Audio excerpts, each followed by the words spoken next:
We're on our final dig of our community project, which has been running for the past 5 years. Our part of the Foresters' Forest is called Buried Heritage, and we've been looking at the archaeology of the forest.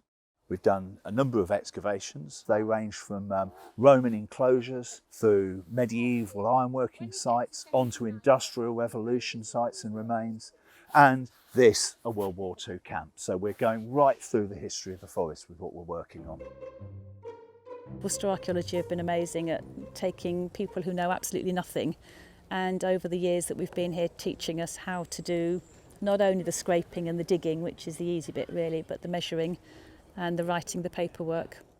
We've also done a survey, so every winter when the bracken dies down, teams of our community volunteers go out into the forest with ranging rods and cameras and clipboards, and they're going and identifying where earthwork sites survive hidden underneath the tree canopy. The idea is that we go out and we find all these features so that we can tell the forestry people where they are and which of them might need preserving when they're out doing their work in the forest. And a lot of those sites, they were identified by a very clever thing called Lidar, where you fly over the forest and bounce beams of light down to the ground. And it actually produces a little model that shows all the lumps and bumps. And those lumps and bumps are the remains of the archaeology. So our volunteers, they go out, that gives them targets to go and look at, so they go out and find them. And there's over 1,700 sites have been identified across the forest area like this. Many of them never known before. So when our volunteers go to them, they're sort of like almost like the first people who are with archaeological training, getting to them, recording them. And the idea is we'll build up a picture of what's left in the forest, of its very, very long and rich history. The digs we've done, there's been 5. Each of the digs has been very different. The most exciting was Rudine Castle, which was just fabulous because it was on the top of a hilltop and phenomenal views across to Wales. Some people found a small key, which is for a chest, and the gaming piece. This is a 12th to 14th century chess piece. Apart from the fact that these things are very rare, the other thing that really makes it special is it brought the site to life. And you could imagine the lords and ladies sitting, playing chess in a beautiful mullioned window or something.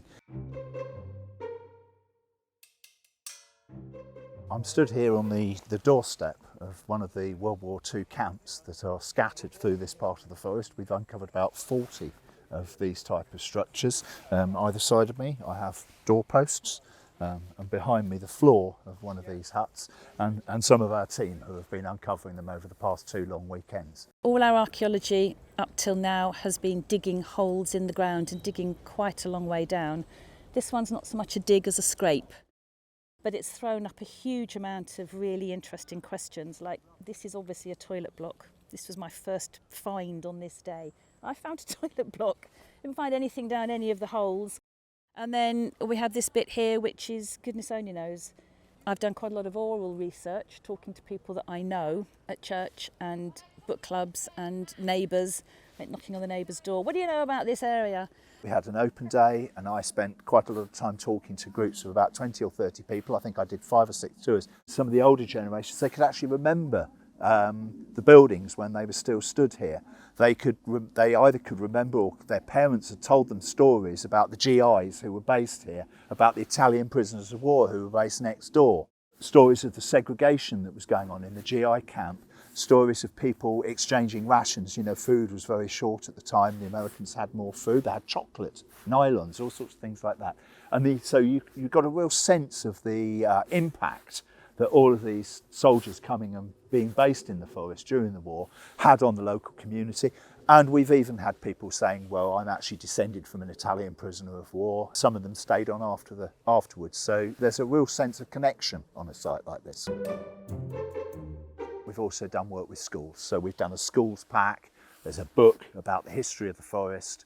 We've had school children come and visit places like this. So on Friday, this place was crawling with school children. I think we had 4 parties of about 30 kids from local schools.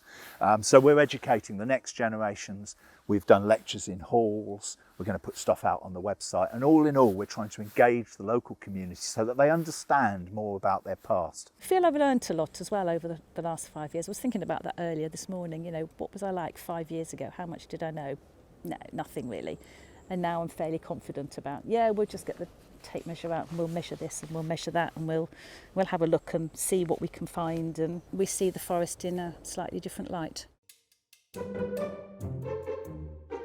When we're done and dusted at the end of March and the project finally runs out, we'll be leaving something, I hope, of great value behind. Our volunteers who have worked with us over these 5 years have all gained lots of archaeological skills, surveying skills and digging skills, which they can use within local groups like the Dean Archaeology Group and the local History Society.